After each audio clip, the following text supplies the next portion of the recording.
오늘은 이제 이 젠더 얘기를 하는데, 저는 이제 젠더에 대해서 연구를 하려고 하는 사람이긴 하지만, 이게 우리가 젠더라는 그 상황 속에서 많이 벗어날 수 없기 때문에 공기와 같다고 보통 그렇게 얘기를 하잖아요.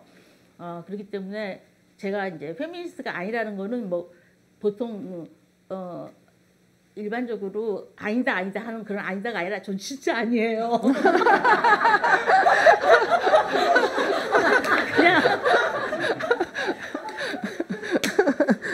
그냥 어떤 협상과 타협을 하려는 사람이고, 제 주변은 굉장히 훌륭한 페미니스트들이 많기 때문에 전 그들 주변에 이제 묻혀서 가는 사람입니다. 제가 제목을 태초에 젠더가 있었다 이렇게 이제 제목을 지어봤는데요. 원래는 이제 이 태초에 말씀이 있었다죠. 보통 이제 성서에 나오는 말인데, 이걸 갖다가 많은 그 이제 뭐 민중 신학자들이나 여성 신학자들이나 다른 이 성서 자체가 이제 다양한 버전의 외전들이 굉장히 많으니까 많은 사람들이 이 태초에 말씀이 있었다를 많이 바꿨죠. 그러니까 예를 들면 태초에 목소리가 있었다. 태초에 목소리들이 있었다. 그다음에 뭐 태초에 관계가 있었다. 근데 사실 그 말이 맞는 게 뭐냐면, 관계가 있어야 말씀도 나오잖아요. 그리고 관계가 있어야, 목소리가 있어야 그 목소리들이 모여서 말을 만들어가고 또 말의 경합들이 또 이루어지고 그러는데, 그런 면에서 태초에 말씀이 있었다라는 것은 말씀이 어디서 뚝 떨어진 듯한 그런 인상을 주니까 어떤 면에서 굉장히 권위적이라고 그럴까, 약간 무서운 느낌이 왜냐하면 다 자기가 받은 말이 맞다고 지금 사람들이 싸우고 있는 거잖아요. 그러니까 코란을 읽는 사람도 성경을 읽는 사람도 다 같은 성경인데, 어쨌든 자기가 읽은 대로 맞다고 생각하는 게 이제 지금 뭐 이제 사회의 이제 갈등의 이제 시작이니까, 여성의 지위가 많이 달라졌다고 많은 사람들이 얘기를 하는데, 그것이 남성과 관련해서 지위가 달라진 건지 아니면 과거하고 달라진 건지, 보통 우리가 이런 얘기 많이 하잖아요. 여성을 이제 시간적인 타자로 보면서 여성들이 조선시대보다는 상황이 나아졌다. 그런 얘기를 많이 하는데, 사실은 우리가 당대 남성의 지위하고 우리 지위를 비교를 해야지, 조선시대 여성하고 우리를 비교를 하는 거는, 그건 사실 우리 장애인들한테도 보통 많이 하는 말이죠. 장애인들이 뭐 옛날에 비해서는 많이 인식이 나아졌다. 이런 말은 굉장히 폭력이 되겠죠. 젠더는 여러분 많이 들어보셨을 거예요. 일단 여성가족부가 이제 어떻게 될지 모르겠지만, 여성가족부의 그 영어 명칭이 젠더 이퀄리티예요. 젠더 이퀄리티, 그리고 이제 패밀리 어페어즈 뭐 이렇게 나가는데, 젠더 이퀄리티인데 이제 이게 젠더가 이퀄리티가 지금 되고 있는지, 그리고 또 젠더를 사람들이 생각하는 것마다 젠더 개념이 또 많이 다르기 때문에, 저는 젠더에 보통 S를 붙여서 복수로 쓰거든요. 그러니까 트랜스젠더라든가 아니면 뭐 레즈비언 부치라든가 다른 혹은 인터섹스라든가, 그러니까 간성, 남성이나 여성으로 뚜렷이 구분될 수 없는 이 존재들이 사람들이 많이 있기 때문에, 젠더는 남녀 구분만을 의미하는 것은 아니죠. 그런데 보통 이제 젠더를 양성으로 이제 생각을 하는 것은 잘못됐다는 거죠. 그래서 제가 오직하면 양성평등에 반대한다라는 책을 낸 적이 있습니다. 근데 이제 뭐 간단히 얘기하면 이 젠더는 인간을 마치 그 인종차별 제도라든가 계급 차별이나 지역차별 혹은 연령주의 이런 것처럼 인간을 성별에 따라서 인위적으로 분류하고 또 그것을 갖다가 위계화 하는 일종의 아주 근본적인 사회 시스템이죠.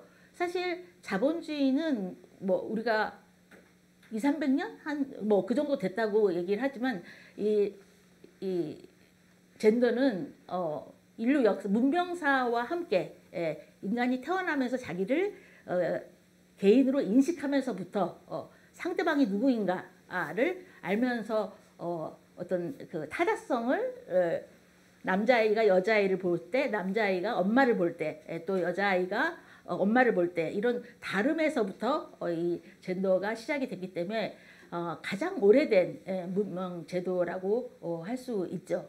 그리고 또 동시에 젠더는 사실 제가 페미니스트라는 말을 별로 좋아하지 않는 게 예를 들면 막스주의자라고 하면 막스주의만 하는 게 아니라 그게 다 인종 문제나 뭐 이런 문제하고 다 연결돼 있잖아요. 그러니까는 예를 들면 망국의 노동자 단결하라 이렇게 얘기를 해도 망국의 노동자에 여성이 빠지거나 흑인이 빠질 수 있죠. 그러면 막스주의가 백인 남성 노동자를 중심으로 한 것이라고 할 때 막스주의는 어떤 식의 편향성을 갖거나 아니면은 다른 젠더 문제나 인종 문제나 제국주의 문제하고 연결되거나 다른 방식으로 이제 발현이 되는 것이잖아요. 그런 것처럼 이 젠더도 사실 여기 계신 남성들이나 여성들의 숫자만큼의 젠더가 다 있는 거죠. 그러니까 여러분들이 고민하는 그 젠더가 아마 다 다르실 거라고 생각을 해요. 지금 저는 우리 사회에서 참 사람들이 저한테 한국 사회의 문제가 가장 심각한 문제가 뭐냐고 이렇게 가끔 물어볼 때 어떻게 얘기를 하냐면 저는 지역 수도권 중심주의가 가장 큰 문제라고 생각하는 사람이거든요. 그럼 수도권 중심주의가 가장 큰 문제인데 이게 저출산하고 문제도 관련이 있고 지금 의료개혁 문제하고도 관련이 있죠. 그렇기 때문에 페미니스트라고 하면 마치 젠더만 다루는 것처럼 사람들이 생각하는데 사실 젠더만 다루는 것이 아니라 젠더와 포함 연결된 모든 사회 구조를 다루는 것이기 때문에 약간 저는 많이 아는데 그리고 많은 관심이 있는데 젠더만 아는 것은 사실은 불가능하다는 의미에서 제가 그렇게 말하는 부분도 사실 있습니다. 젠더에 접근하는 세 가지 방식이 있습니다. 제가 생각하는 물론 다른 분들도 여러 가지가 있겠죠. 근데 이 세 가지 방식을 제가 오늘 돌봄 문제하고 한번 연결을 시켜서 얘기를 해볼까 합니다. 첫 번째는 이제 물론 여러분 잘 아시다시피 이 성차별의 원인이 되는 게 이제 젠더죠. 남성적 가치와 여성적 가치가 동등하게 인식되지 않는 그 부분이 가장 큰 문제고 많은 분들이 젠더하고 성차별을 같은 말로 생각하시는 분들이 많죠. 그 다음에 두 번째 방식이 사회 구성 요소로서의 젠더. 그러니까 사회를 구성하는 수많은 그 계급 문제라든가 계층 문제라든가 지역 문제라든가 나이 문제라든가 인종 문제라든가 많은 문제들이 있는데 그런 그 문제들의 하나의 요인으로서 예를 들면 음식으로 치면 하나의 구성 성분으로서 젠더를 바라볼 수 있죠. 그리고 저는 이 두 번째 문제에 굉장히 관심이 많은 사람입니다. 그러니까 예를 들면 4.3 때 젠더는 어떤 식으로 작동을 했는가 라든가 그런 것이죠. 그다음에 신자유주의와 페미니즘이 맺는 관계는 어떤 것인가. 그런데 이제 관심이 많습니다. 그다음에 일단 세 가지를 소개시켜 드려야 되니까 아까 외우세요. 세 번째는 이 여태까지 그 여성의 경험이나 목소리가 백인 남성에 비해서 덜 드러났기 때문에 여성들의 이 경험이나 목소리를 드러냈을 때 새로운 지혜가 생길 수 있잖아요. 그러니까 전혀 사실 여성들 간에도 차이가 굉장히 많기 때문에 우리가 나하고 다른 처지의 여성들하고 얘기를 해보면 고민이 전혀 다르단 말이에요. 예를 들면 탈코르셋 같은 거 얘기를 할 때 저는 지금 이 상태도 탈코르셋인데 여기서 더 탈코를 하면 그 노숙자 취급을 노숙자가 꼭 그렇지는 않지만 이제 시민권을 박탈당할 수 있는 그러니까 상황이 어떤 페미니즘 의제가 모든 여성들에게 똑같이 적용되지는 않는다는 거죠. 어쨌든 다른 목소리 혹은 대안적 사고 혹은 메타젠더 이 얘기는 꼭 젠더 문제가 아니더라도 우리가 장애인의 시각에서 사회를 본다든가 이 장애하고 페미니즘하고 굉장히 이 몸에 관해서 연관성이 많은데 시각 장애인들이 손으로 색깔을 맞춘다든가 이런 거 손으로 보기 때문에 뭐 여러 가지 이런 우리가 생각할 수 어떤 또 장애인은 이 점자로 책을 읽는데 손으로 점자를 읽지를 못해요.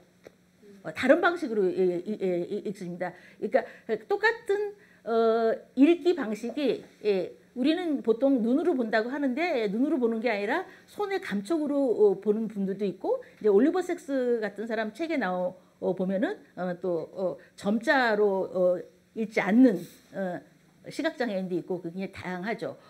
그런 것이 하나의 어떤 별개의 에피소드라든가 특출난 독특한 에피소드가 아니라 그로부터 우리가 새로운 사고방식을 도출해낼 수 있는 다른 의미에서 젠더의 사고방식을 다른 사회 분야에도 적용할 수 있는 것이 이제 다른 목소리 혹은 메타젠더라고 하겠습니다. 그러니까 저는 어쨌든 젠더의 세 가지 방식으로 접근을 하는데요. 하나는 성차별, 하나는 사회 구성 요소로서의 젠더, 하나는 다른 목소리. 이 또 하나의 문화가 또 하나의 문화의 영문 명칭이 보니까 얼터너티브 컬처더라고요. 그때 이제 그 다른 대안적인 그런 의미겠죠.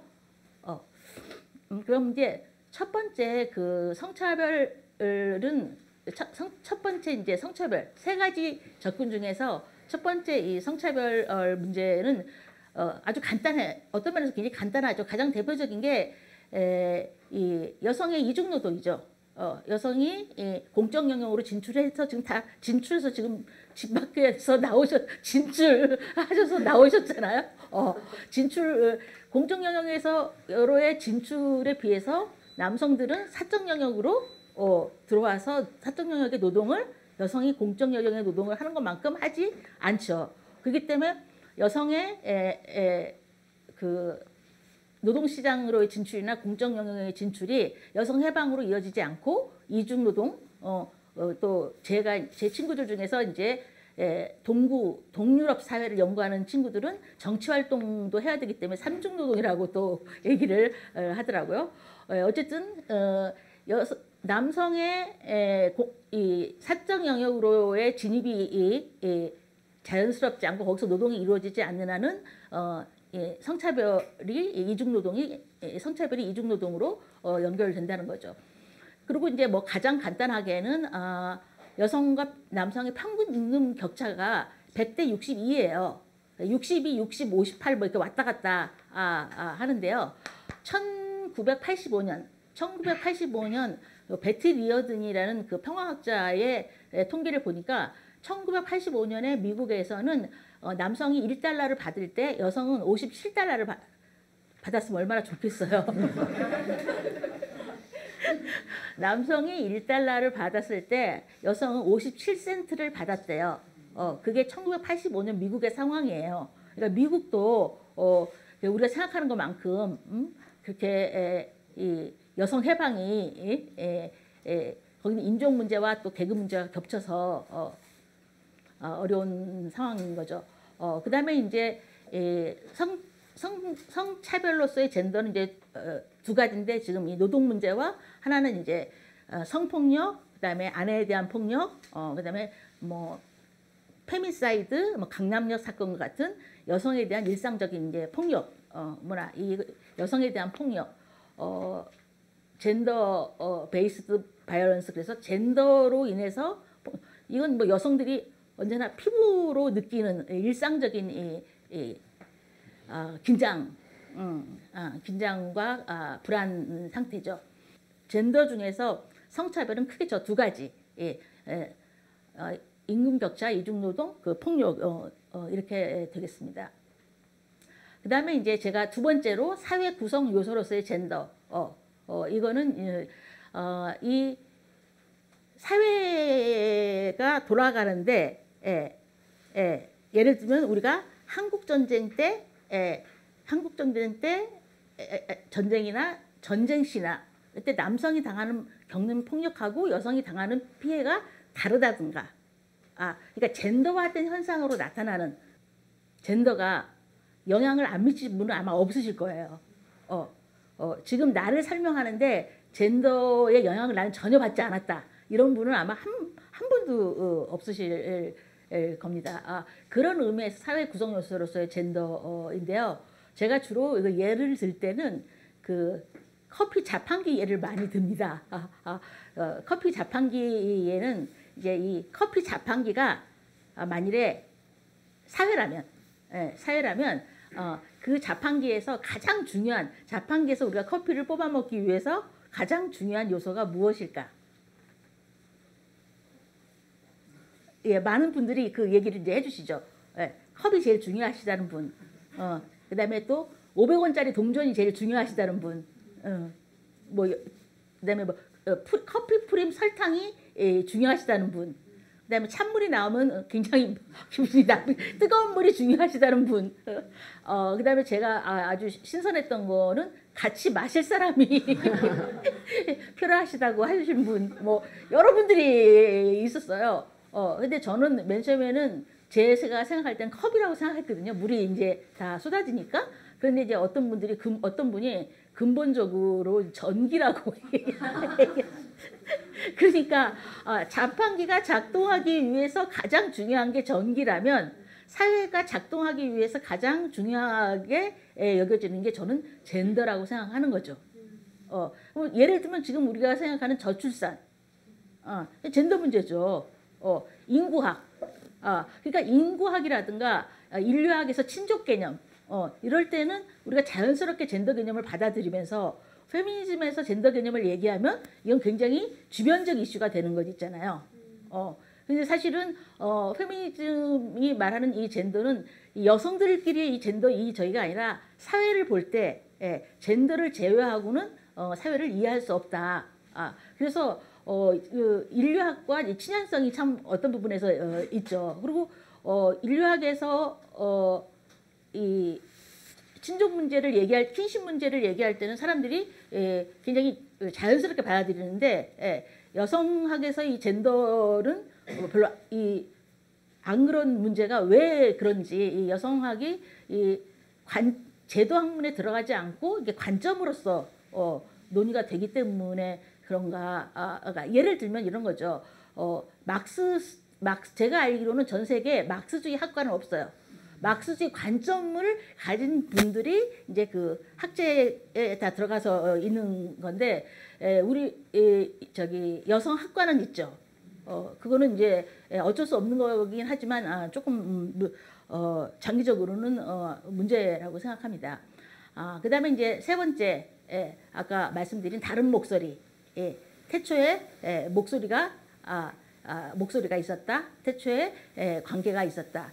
그래서 이제까지 들리지 않았던 여성들의 목소리를 경험을 드러내는 것이다. 그 중에 대표적인 것이 사실 돌봄이죠. 근데 사실은 저 같은 사람이 이제 돌봄 문제를 얘기하는 것은 이제까지 드러나지 않았던 인간 활동의 하나, 여성적 가치가 아니라 여성적 가치이기도 하죠. 근데 그것이 인간의 가치로 포함되어야 한다는 논리죠. 인간의 가치로 포함되어야 된다는 논리지 기존의 남성적 가치가 따로 있고 여성적 가치가 따로 있어서 그걸 대체하자는 논리가 아니라 기존의 인간의 조건에 돌봄이 포함되어야 한다는 굉장히 상대적인 어떤 면에서 그러나 또 한편으로는 인간의 조건에 가까운 얘기인 것이죠.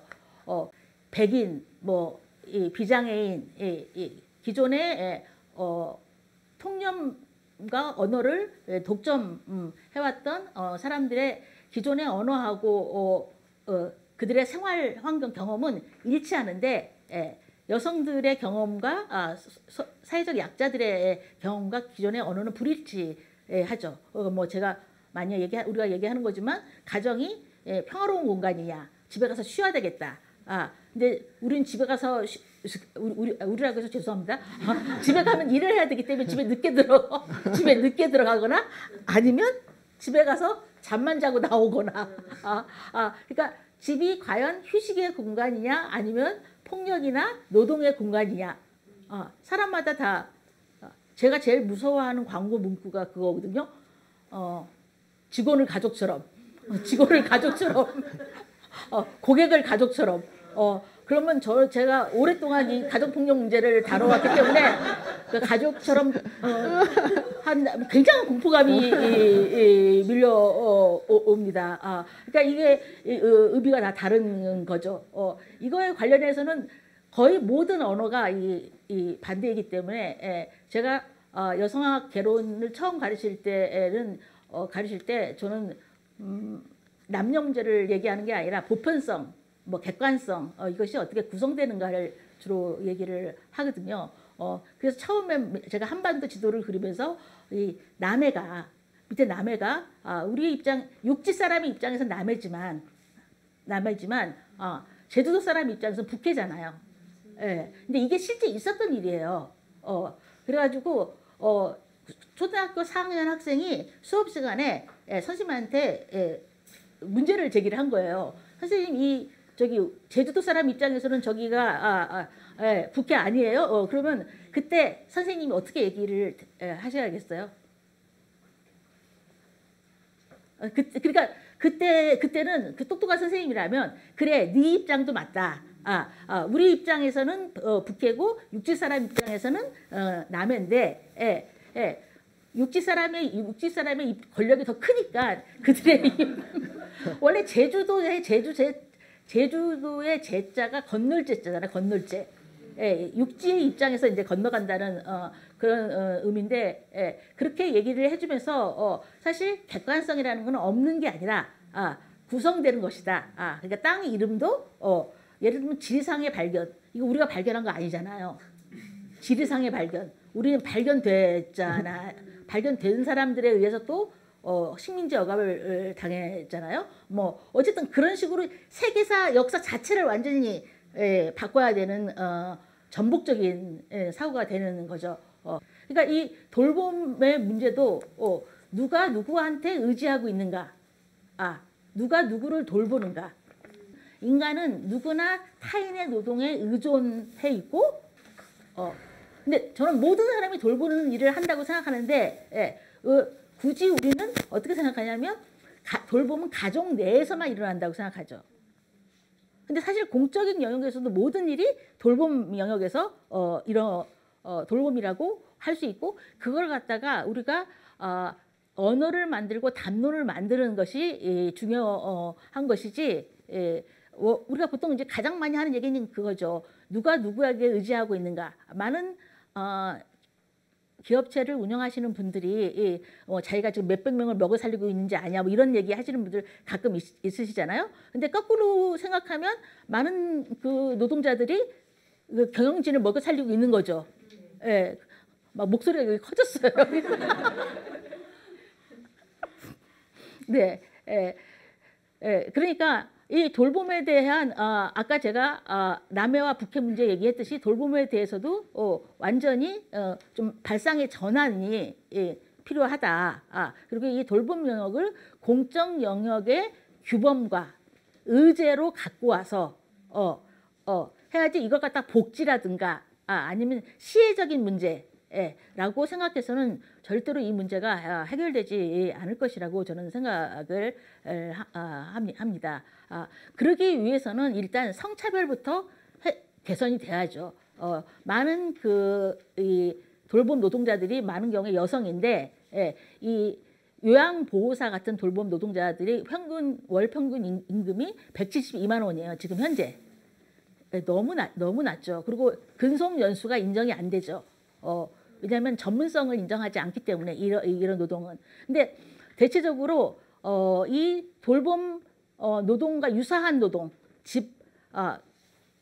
집안에서의 돌봄 노동과 유사한 노동인 사회복지사라든가 간호사라든가 유치원 교사의 월급이 다른 그들의 그 전문성과 헌신성에 비해서 월급이 낮죠.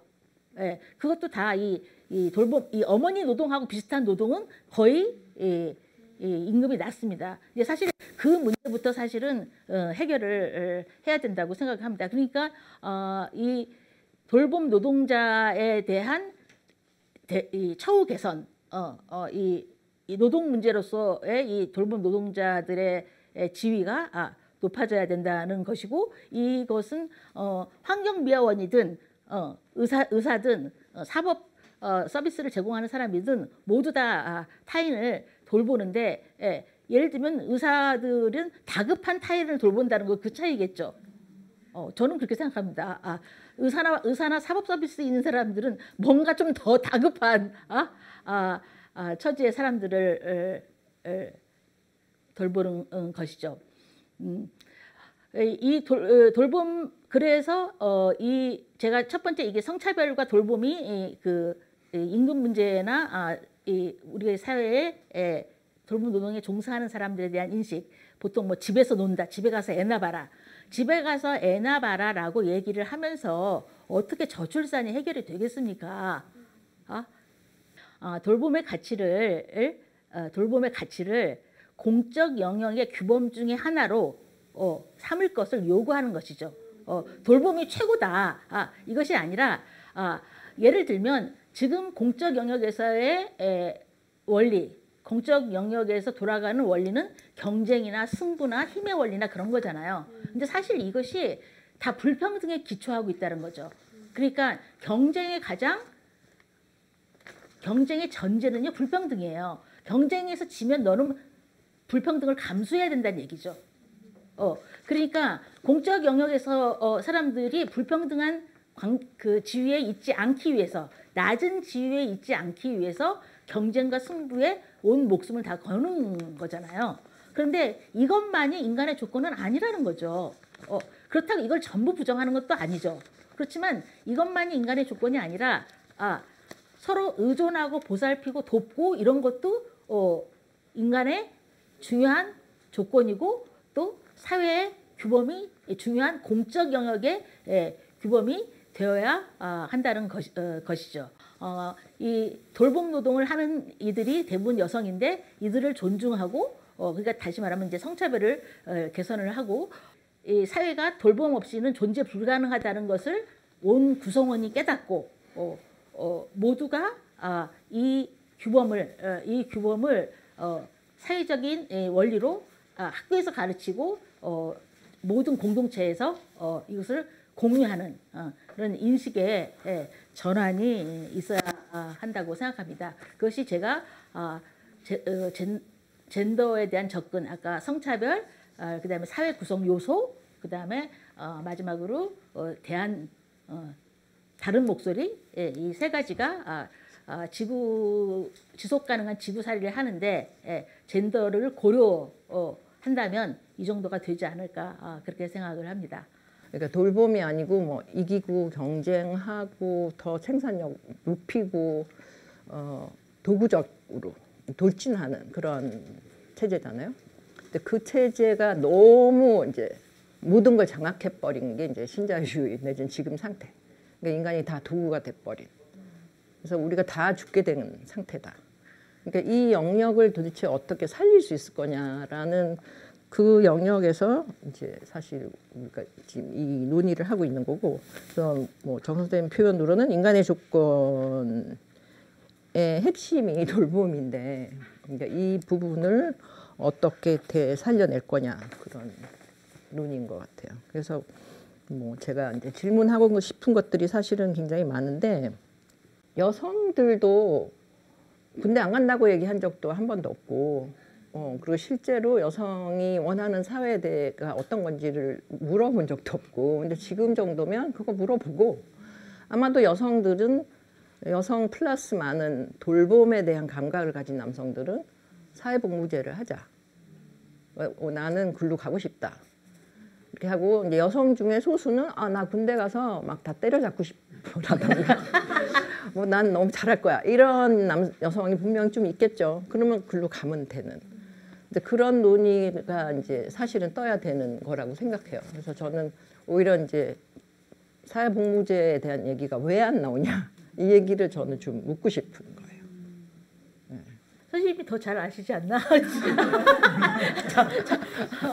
아니 제 생각에 한국 사회에서 진짜 징병제가 한국 전쟁 이후에 1953년도부터 징병제가 이제 본격적으로 실시가 됐죠. 그런데 이 징병제는 모든 남성은 뭐 실제로는 안 그랬지만 모든 남성은 어쨌든 국방의 의무가 아니라 병역의 의무를 이제 지는 거잖아요. 그런데 이게 사실은 70년대부터 이 여호와의 증인 그 그룹을 중심으로 이 병역 거부가 일어났고 그 다음에 그 90년대에 이제 평화운동 세력에 의해서 그리고 또 그 90년대는 아마 팔기 체제 이후에 병역 거부라는 것이 병역 거부를 해도 시민권을 가질 수 있는, 그러니까 병역 거부 운동가들이 시민 운동가가 될 수 있는 그런 어떤 사회적 여건과 맞물리면서 90년대에 이제 병역 거부 하는 분들의 노력으로 지금은 대체 복무가 시행되고 있죠. 그러니까 내가 병역 대신에 양심과 뭐 종교나 뭐 여러 가지 성 정체성이나 이런 걸로 나는 병역 대신에 대체 복무를 하겠다. 그래서 그 병역 대신하는 대체 복무가 주로 교도소에서 이제 교도관을 돕거나 근무를 하는데 그 근무 연수가 거의 2배예요. 36개월 막 이러니까. 근데 이제 지금 선생님께서 말씀하시는 거는 이 대체 복무가 아니라 그 대체 복무는 군대를 전제를 한 상태에서 대체 복무인데 남성과 여성 모두 돌봄 영역에서 여러 많은 사회 섹터에서 남녀 모두가 6개월이든 1년이든 이 돌봄 노동을 하는 그런 경험을 하는 사회복무제를 말씀하시는 거죠. 그런데 제 생각에 그 얘기가 안 나오는 이유가 워낙 남성들이 징병제에 꽂혀 있기 때문에 그 또 징병제에 대한 불평등이 제일 문제시 되잖아요. 그러니까 우리는 군사주의를 반대하려고 해도 군사주의 이전에 이 남성들이 가는 남성과 안 가는 남성과 가는 남성과 뭐 이 남성들 간의 계급 문제 때문에 그것이 가장 포커스가 되고 그걸로 이제 문제가 환원이 되니까 남성들의 담론이 성장하고 있지 못하는 것이 가장 큰 저는 문제인 것 같아요. 징병제에 대한 논의를 넘어서지 못하는 것. 그건 또 북한 분단 문제도 있겠죠. 뭐 여자들도 그럼 우리도 사회복무제 가겠다. 1년 뭐 2년이고 뭐 저기도 줄이고 사실은 또 군사 쪽에는 지금 뭐 징병제를 더 이상 하지 않아야 되지 않나 싶긴 한데 이제 정말 본격적으로 토론을 하시라 이제 이런 식의 논의가 당연히 나와야 되는데 이제 그게 전혀 못 나오고 있는 그리고 폭력에 대해서 우리가 이제 논의를 거의 하지 못하고 있는 것이 가장 심각한 문제가 아닐까. 우리가 계속 뭐 돌봄사회 만들자라고 했을 때 이 지점이 논의가 돼야 된다는 거죠. 그래서 그런데 이제 남자들만 군대를 가면서 아이 때부터 아이스케키 하고 그러니까 좋아한다고 꽃을 갖고 가잖아요. 약간 그 스누피 같은 영화도 봐도 서양에서는 이제 좋아하면 5살, 6살짜리가 옆집에 아이한테 꽃을 갖고 간다거나 하는데 우리는 공격을 해요. 치마 들치는 것부터 시작을 한 게 아직까지 약간 지금 좀 덜한 것 같긴 해요. 예, 변화는 있는데 그런 식의 거라던가 뭐 그런 얘기를 좀 하고 싶었던 거예요. 예, 그래서 실제로 폭력이 없는 것 같지만 뭐 우리가 그 남자 여자가 가장 친해야 될 시점에 친하지 못하고 이제 주변화된 인간으로 사람을 몰아치는 이 폭력적 구조를 어떻게 할 거냐 이런 얘기를 하려고 하는 거죠. 그게 사실 우리 사회에서 돌봄 얘기 어쩔 때는 저도 그런 생각이 들어요. 돌봄 얘기가 너무 급진적이라는 생각이 그러니까 이게 자본주의가 너무 이제 발전하면서 이 대량 실업은 이제 필연적으로 된 거 아니에요? 이제 전 러다이트주의자라고 애들이 말할 정도로 뭐 스마트폰도 안 쓰고 그러는 못 쓰고 그러는데 그러니까 근대 초기에 노동자를 주로 이제 생산해 왔던 군대하고 학교가 지금 붕괴된 거잖아요.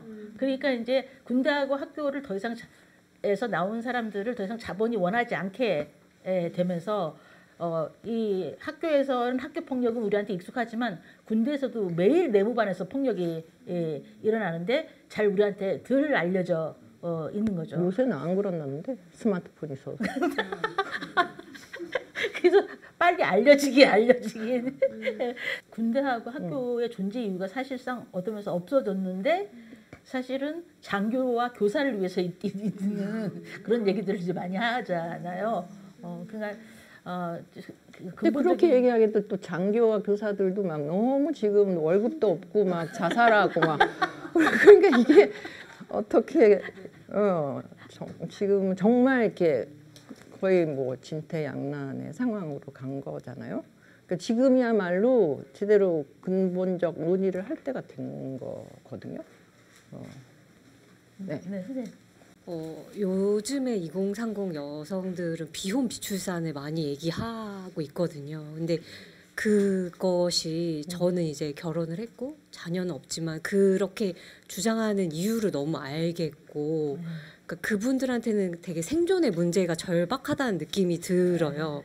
근데 이제 저희가 논의했을 때 거기에는 기혼 유자녀 여성도 있고 기혼 무자녀 여성, 비혼 여성, 아예 이제 결혼에 대한 생각이 없는 분, 뭐 이런 분들이 다양하게 섞여 있는데 약간 최근에 어떤 흐름을 보면 그러니까 학교나 군대가 어떤 폭력을 다시금 배우는 장소가 되고 있는 것 같고 군대라는 곳이 또 여성 혐오를 서로에게 습득하게 하는 통로인 것 같기도 하고, 그러니까 오래됐죠. 네, 돌봄이라는 거를 어디서 배울 수 있는지를 사실 모르겠다는 생각이 드는 거예요. 근데 그러면 그 비혼 비출산이 정답일까? 이런 생각도 들고 고민이 되기도 하고, 근데 굉장히 그 비혼과 비출산을 주장하는 분들의 제가 동의를 여부를 떠나서 그 논리를 이해할 것 같거든요. 왜냐하면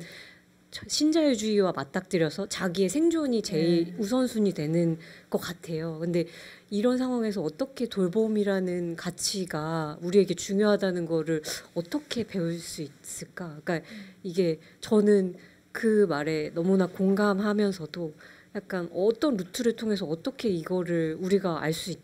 이런 왜냐면 학교에서 그런 걸 가르치기에는 너무나 대학 가는 게 중요하고 그러니까 너무 결과적인 게 정해져 있다는 생각이 드니까 그게 너무 약간 사실 이제 이런 논의가 있었던 게 어제 저녁에 모여서 얘기를 했었는데 좀 같이 얘기하니까 다 같이 힘이 빠지는 거예요. 너무 절망적이다.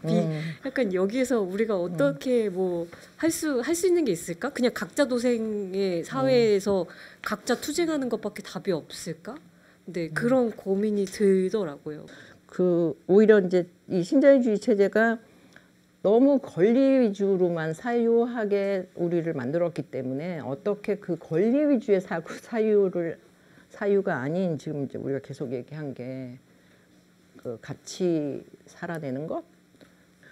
근데 이 세대에는 그러면 어떻게 가야 되는가? 나도 이제 그 세대의 사랑을 받는 정희진 선생님이 고민을 하시나? 어떤 고민을 하고 계신가? 궁금한 거지. 저는 정말 본질적인 발본적인 질문을 해주셨다고 생각을 해가지고 선생님한테 석학에게 묻는다. 그러니까 선생님이 대답을 해주시네. 돌봄을 어디서 배우냐? 한마디로 얘기해서 돌봄 경쟁은 막 여기저기서 배우는 데가 너무 많아. 돌봄은 어디서 배우느냐? 생각을 해보니까 저도 어디서 돌봄을 배웠다기보다는 뭐 그냥 사람들이 얘기할 때 부모님 간병 뭐 이런 것만 생각이 나는 거예요. 그런데 지금 선생님 말씀을 듣고 보니까 제가 돌봄을 배운 거는 제가 돌봄이 없는 커뮤니티, 돌봄이 없는 공동체에서 완전히 번아웃이 되면서 돌봄을 배운 것 같아요. 제가 그것이 없을 때에 사람들이 어떻게 되는가, 거기에 또 자원까지 없거나 어떤 관계망까지 없으면은 모두가 정말 공도동망이구나. 그러니까 거꾸로 한번 그 돌봄이 없는 경험에서의 자기 삶을 생각을 해보면 그게 왜 필요한가를 생각할 수 있는 그런 계기가 될 수 있을 것 같아요. 정말 사실 우리가 돌봄을 뭐 얘기를 하는데 그거 어디서 배워요? 이 얘기를 할 수가 다 왜냐면 우리가 많은 경우에 이 돌봄이 한국 사회에서는 의무기 때문에 의무나 이제 억압적으로 다가오기 때문에 그걸 배움이라고 이제 생각하기가 굉장히 어렵잖아요. 네. 지금 이 신자유주의에서 이제 모두를 고립시키고 그래서 모두를 사실은 주변화시키고 그러면서 우리가 끊임없이 약간 무시당한다는 느낌 속에서 살고 있는 그런 상황이고 그래서 뭐 어떤 표현에 서로를 공격하는 외로운 생쥐처럼 되고 있다 뭐 이런 표현도 쓰거든요. 그래서 한쪽에서는 이제 끊임없이 공격을 하고 싶어지는 존재들이 있는 거고 한쪽에서는 이제 여기 모인 것처럼 특히 코로나 그때를 지나면서 우리가 많이 인식을 했잖아요. 그래서 정말 다 내려놓고 정말 만났을 때 상생이 되는 어떤 에너지를 서로 주고받는 사람들 간의 만남이 시작된 것 같아요. 그래서 이제 근데 그때 제일 문제는 우리가 너무 그간에 국가와 가족이라는 데 매몰돼 있지 않았나. 그 문제가 가장 심각한 것 같아요. 그러니까 지금도 돌봄하면 이제 부모님 돌봄 이렇게 가족이라는 거에 있는데 결국에는 지금 우리를 나름 지탱시킬 거는 이 시민들의 돌봄이거든요. 이웃 간의 돌봄. 그래서 제가 세 명끼리 만나서 토론을 하셔라. 이 세미나의 이제 그 의무는 끝나고 그냥 개별적으로 가는 게 아니고 세 명이 차를 마시면서 토론을 하고 가시고 그게 메인 세션이지 이게 메인 세션이 아니다는 걸 초반부터 제가 계속 강조하는 거예요. 그러니까 너무 가족에 이렇게 매몰돼 있는데 이게 이제 아까 우리가 앞에서 얘기한 굉장히 폭력화된 사회에 국가 주도 사회가 갖는 특성이에요. 그러니까 안 바뀌는 거죠. 네. 그래서 그 폭력성이 우리가 옛날에 생각하는 막 두드려 맞는 폭력이 아닌 어떤 식의 그 미묘한 폭력이 더 퍼져 있는 상태일 때 그러면 이제 좀 정말 돌봄 누구를 돌보냐는 돌볼 겨를이 없어요. 학원에 시간 맞춰서 가야 되기 때문에. 네. 그래서 가족 내에서 뭐 할머니를 돌보는 거를 뭐 아픈 뭘 이런 차원은 아니라는 거죠. 그러니까 시민적 돌봄의 영역을 우리가 어떻게 만들어낼 수 있을까라고 할 때는 저는 이런 모임이라고 생각해요. 그러니까 그냥 책 읽는 모임, 저 선생님 저도 많이 배웠어요. 그러니까 그거구나. 선생님 말씀을 들으니까 지금 우리 사회에서 사람들의 돌봄에 대한 인식이 뭐냐면 가정에서 돌보는 걸 국가가 대신 해달라 이거 아니에요. 그런 거죠. 네, 그러니까 가정에서 여성들이나 사회적 약자들이 독박 돌봄, 몰빵 돌봄인데 그거를 국가나 사회가 대신 해달라는 건데 사실 그건 똑같은 논리가 되는 거죠. 그 제3의 어떤 식의 제3, 제4의 어떤 것이 더 필요하지. 다시 말하면 그 얘기는 이제 약간 비유적으로 얘기하면 우리가 삶을 살아갈 때 상처를 어떻게 잘 극복하는가, 그러니까 상처를 어떻게 잘 다루는가, 이것이 자기 돌봄인 것 같아요. 그러니까 우리가 이 상처는 피할 수가 없는 거잖아요. 근데 자기 돌봄이 이제 말이 까딱 잘못하면은 자기 개발이나 자기 건강, 그다음에 뭐 일단 자기를 일단 저기 이렇게 보존하는 뭐 그런데 그것이 사실은 자원에 따라서 상황에 따라서 굉장히 달라지는데 문제는 맞는 방식, 상처받는 방식에서 그 대응을 우리가 어떻게 할 것인가 그것이 자신을 보호하는 뭐 그런 문제가 아닐까. 실패와 상처를 어떻게 돌볼 것인가. 그러니까 그게 이제 시대적 맥락에서도 우리가 이제 근대라는 걸 막 만들어갈 때는 이제 내가 굉장히 액티브한 그 주체로서 막 돌진하는 거잖아요. 근데 지금은 좋아질 게 하나도 없고 이제 그 양극화는 엄청나게 진행될 거고 그런 상황에서 이제 모두가 견뎌내는 힘을 길러야 되는 때지 뭔가를 막 만들어낸다고 할수록 다 망하잖아요. 더 할수록 더 망한다는 게 이제 올리백이 얘기하는 위험사회의 본질이거든요.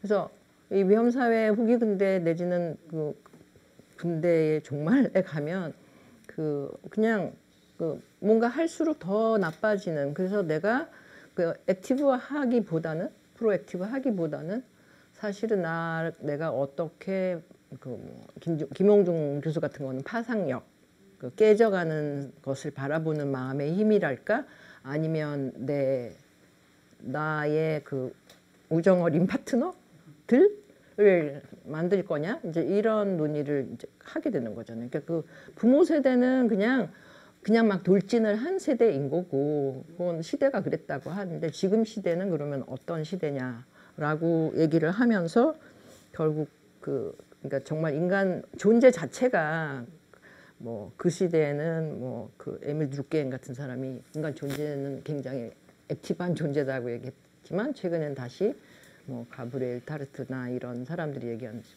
식으로 인간은 원래 굉장히 수동적인 존재고 굉장히 영향을 많이 받는 존재고, 그러니까 존재에 대한 규정도 달라져야 되는 거거든요. 그러니까 그런 학습을 사실은 우리가 이렇게 모여서 하고 완전히 근대적 언어가 이제 지금 거의 쥐약인데 그 약을 먹지 말고 제대로 된 약을 먹을 준비를 그러니까 서로 나눠주면서 하는 자리가 이제 이런 우정 어린 자리가 아닐까. 그러니까 그게 진짜 그건 완전 말짱 말이 안 되는 거였잖아. 이런 얘기를 이제 할 수 있어야 되는 거죠.